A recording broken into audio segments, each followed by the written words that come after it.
ਹਲਾਈ ਜਾਣੀ ਆ ਸ਼ਖਸ ਲੰਤ ਚੜਵਾ ਦੇ ਅਮਜਦ ਦੇ ਬੜਾ ਵੱਡਾ ਕੀੜਾ ਹਨਾ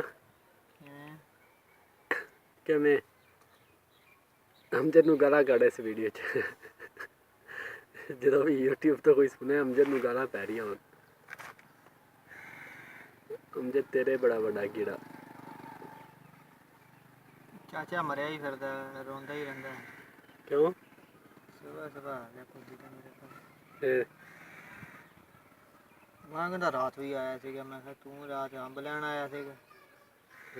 ਤੂੰ ਸੋ ਹੀ ਗਿਆ ਸੀ ਮੈਂ ਕਿਹਾ ਹੋਰ ਮੈਂ ਤੇਰਾ ਇੰਤਜ਼ਾਰ ਕਰਨਾ ਸੀਗਾ ਮੈਂ ਕਿਹਾ ਅੱਜ ਆ 5 ਤਰੀਕ ਅੱਜ ਦੇਵਾਂਗਾ ਮੈਂ ਕਮੇਟੀ ਆਖਰੀ ਦਿਨ ਹੈ ਨਾ ਅੱਜ ਦੇਵਾਂਗਾ ਮੈਂ ਕਮੇਟੀ ਤੇ ਉਹ ਮੈਨੂੰ ਦੇ ਦੇ ਮੈਂ ਕਿਹਾ ਉਹਨੂੰ ਦੇ ਕੇ ਆਊਂ ਅਸਲਮ ਕੇ ਘਰੇ ਨਹੀਂ ਕਹਿੰਦਾ ਉੱਥੇ ਭਰਤੀ ਹੁੰਦੀ 3000 ਰੁਪਇਆ ਕਹਿੰਦਾ ਰਹਿੰਦਾ ਵਾ ਨਹੀਂ ਇਹਨਾਂ ਦੀ ਸੀ ਨਾ ਕਮੇਟੀ ਅੱਛਾ ਆਹੋ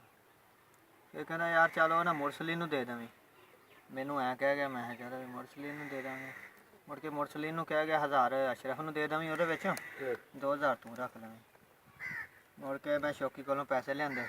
ਸ਼ੌਕੀ ਕਹਿੰਦਾ ਯਾਰ ਉਹ ਪੈਸੇ ਤਾਂ ਨਹੀਂ ਮੈਂ ਕਢਵਾਉਣ ਨਹੀਂ ਗਿਆ ਮੁਲਤਾਨ ਅਤੇ ਮੈਂ ਤਾਂ ਜਾਊਂਗਾ ਕਹਿੰਦਾ ਹੁਣ ਸਵੇਰੇ ਅਤੇ ਮੈਂ ਤੈਨੂੰ ਪੈਸੇ ਦੇ ਦਿੰਦਾ ਅੱਧੇ ਘੰਟੇ ਤੱਕ ਮੈਂ ਫੋਨ ਕੀਤਾ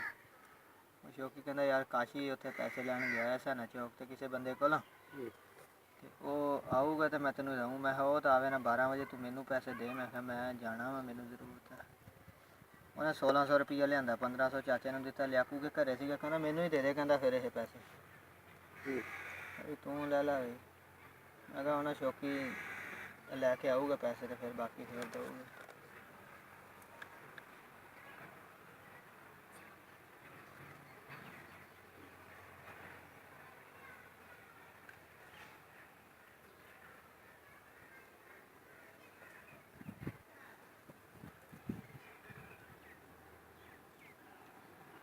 ਅਸ਼ਰਫ ਕਹਿੰਦਾ ਘਰੇ 300 ਰੁਪਈਆ ਦਿੰਦਾ ਵਾ ਰੋਜ਼ ਦਾ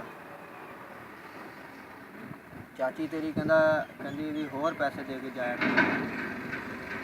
400-500 ਦੇ ਕੇ ਜਾਇਆ ਕਰੋ ਇੰਨੇ ਨਾਲ ਵੀ ਨਹੀਂ ਗੁਜ਼ਾਰਾ ਹੁੰਦਾ ਮੈਂ ਕਿਹਾ ਸੌਦਾ ਤੁਸੀਂ ਨਹੀਂ ਲਿਆ ਕੇ ਦਿੰਦਾ ਕਹਿੰਦਾ 8-9 ਹਜ਼ਾਰ ਰੁਪਏ ਦਾ ਸੌਦਾ ਬਣ ਜਾਂਦਾ ਅਤੇ ਮੈਂ ਕਿਹਾ ਨਹੀਂ ਹੋਰ ਸਿਰ ਤੇ ਹੋਊਗਾ